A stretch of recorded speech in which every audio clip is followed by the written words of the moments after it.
When we imagined this beef farmers felt study group, we needed to find a way of ensuring that this work doesn't get lost, that it has a home and it has a custodian who can look after it, make sure this information is disseminated and possibly in future update it, and maybe engage in other work, for example, work relating to cultivation practices and what have you. So we imagined right from the start that we would need some form of organization birthed, owned and managed by the farmers themselves to hold this space. And part of our work was investigating what should that be, a co-op, a partnership, a committee, what should it be?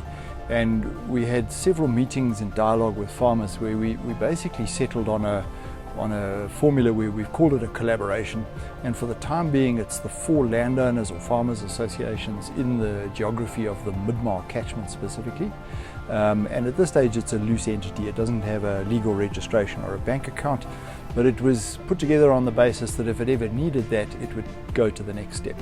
So we've given it a name, we've given it a home, we've got a WhatsApp group with those representatives from those 4 landowner associations, and it's got a nice logo.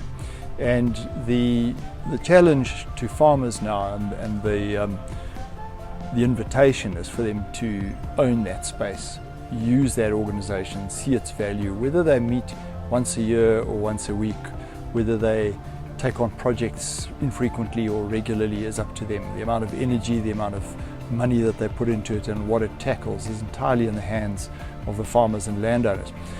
What was important is we wanted it to be owned by farmers. We wanted them to have a voice in the environmental space, because that really isn't the case at the moment. When it comes to the environmental space, it tends to be academics and environmental activists who are typically not farmers. And in so many cases they are trying to impose things upon farmers. So this was an effort to swing things around and give farmers the opportunity to own that space. So we started the Catchment Sensitive Farming, or CSF Collaborative, for Midmar.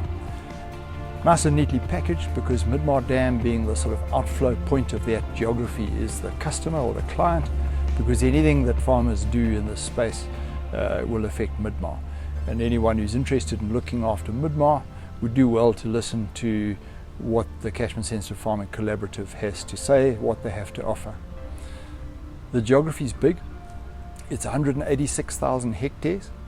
Those who are locals will think that's being overstated, but we've added in the catchment of the upper Moy River above Springgrove Dam, because that is a transfer scheme where water gets transferred into Midmar.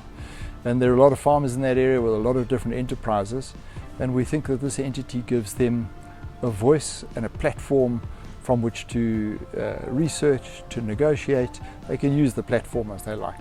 So our project has breathed life into that, and it now remains to the landowners and the occupants of this catchment to see what they want to do with that.